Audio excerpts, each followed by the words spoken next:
Hopefully this isn't too bad. I decided to do a voiceover because my dog was actually chewing on a rib bone throughout the video I recorded, and then like the cat showed up, and then just a bunch of ridiculousness. Anyway, I just got back from GameStop.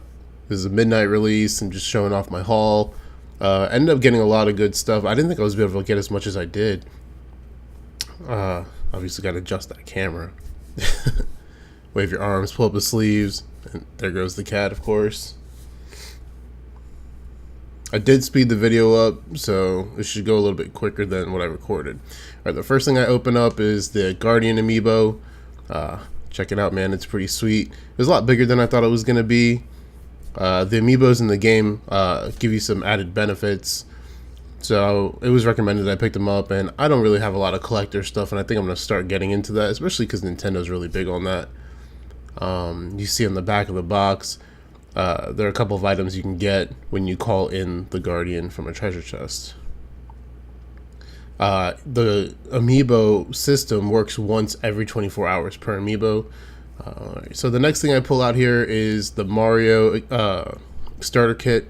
I wanted to get this because I needed something to protect the Switch. I don't like not having a case for game systems that are portable. It did come with JoyCon covers. It came with the screen protector, a cleaning cloth, the card to get your bubbles out, and even has little grips for your thumbsticks. It holds about 12 to 20 game carts.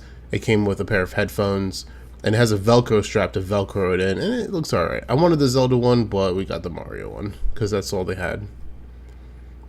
Next, I got the Pro Controller, and it looks pretty sweet. I like that whole circuitry thing, like the plastic for the controller is see-through. Nothing really big there. Everybody's seen the controller. But the next amiibo I got here was Archer Link. When you tap Archer Link on your system, he actually drops you the Guardian's bow from a chest, which is pretty dope. Early advantages, I mean, there's nothing wrong with that, I guess, if it's there. I'm not one to usually use like cheat codes or anything like that or exploits, but this is part of the game system, so sure. Next is Rider Link, and we assume that that's Epona he's riding on. It hasn't really been confirmed. I didn't really look at the packaging. I didn't see anything that said on Epona, but that's what everybody's saying. From the picture, it looks like you get a sword and a saddle, and I'm wondering if that saddle does anything for riding stamina or anything like that. And then this last one is an older pickup from Twilight Princess. I actually got Wolf Link. And the reason why is because the Wolf Link amiibo actually will summon Wolf Link to the game to fight for you. The thing that sucks though is if you didn't have a Wii U and play Twilight Princess, the Wolf Link that you have in the new game only has 3 hearts. Whereas if you leveled up your Wolf Link in Twilight Princess, it actually will come superpowered. So I missed out on that, but whatever. Still neat. And then here's the piece de resistance, the Nintendo Switch. And I actually ended up getting the neon Joy-Con version. I did really want the black one, but as you can see here, at this point my fiance woke up. I had come back from the midnight launch. I didn't want her to think that I was like a burglar or anything, so I had to go, say hi, make sure she knew it was me. But anyway, so this is a Nintendo Switch. Give you a walk around the box. One side, the back with the Joy-Con on the dock. And then on the other side, just a couple of positions you can hold it in. Nothing that hasn't been on the internet for the last week and a half to 2 weeks. The box opens really easy. There's no stickers, no cutting involved. You can see on the inside they have some set it up directions. And then there it is, the tablet and the 2 Joy-Cons. They're wrapped in plastic. I thought that the tablet itself felt a little bit heavier than I assumed it was going to be. For a 6.5-inch screen. It has some definite heft to it. Felt good. And then the Joy-Con controllers are misleadingly heavy. And when I say heavy, I don't mean extremely heavy. I just mean like I thought they were going to be flimsy plastic, and they definitely have more substance than I expected. Next part inside is just a mini instruction booklet. Nothing too crazy. We know how to play video games. We don't need somebody to tell us every single time we buy something. And this is the Joy-Con grip, not to be confused with the charge grip. You cannot charge your controllers using this. There's no micro USB port. I've got very big hands, so it felt okay, but I'm probably never going to use it. Next up, HDMI cables, can never have enough of those, and then the USB-C charger.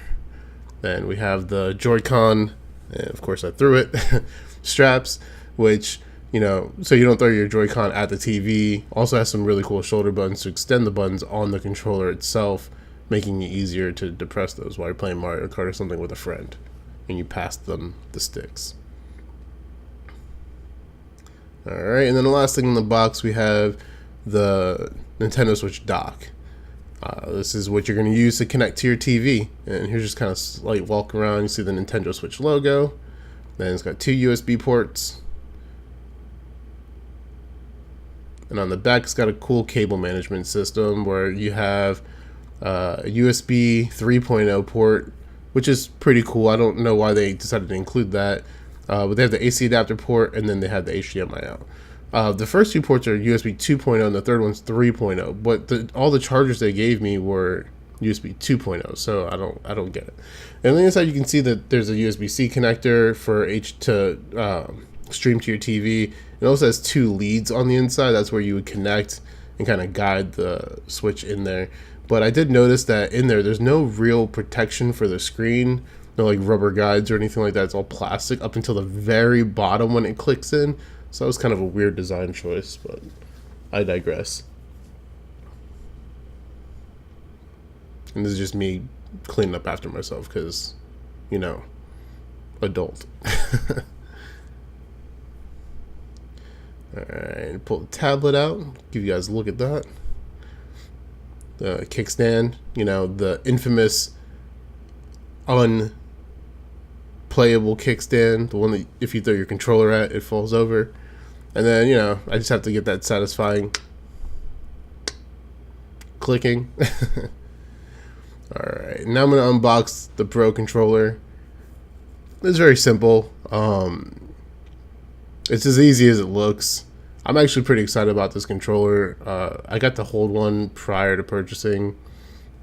It turns out that it's a very good mix between a Xbox One controller and I guess I wouldn't say a PS4 controller. It doesn't really have any of the features or feel of the PlayStation controller. It's definitely modeled after an Xbox One controller with the Wii U controller in mind. But you see, there's nothing else in the box, just charge cable, which is USB-C. It's not a micro S or micro USB, which is really surprising. There it is, that whole see-through circuitry, the membrane, if you will. You got a home button, capture button, plus and minus buttons, and then the buttons on the X, Y, A, B, they felt squishy. You can definitely tell it's a membrane, like an older controller. The thumbsticks felt really good, and I was trying to show off the clicking. The D-pad has a really good click to it. Almost, I don't want to say mechanical, but it's definitely very tactile, or I guess I guess that's the word. Maybe I just don't know what I'm talking about. Anyway, a little bit of plastic on the back here, and then you have the sync button on the back, and there's also the charger port in the front, which is, like I said, USB-C. Definitely feels comfortable. I'm sure that's probably how I'm going to play mostly everything.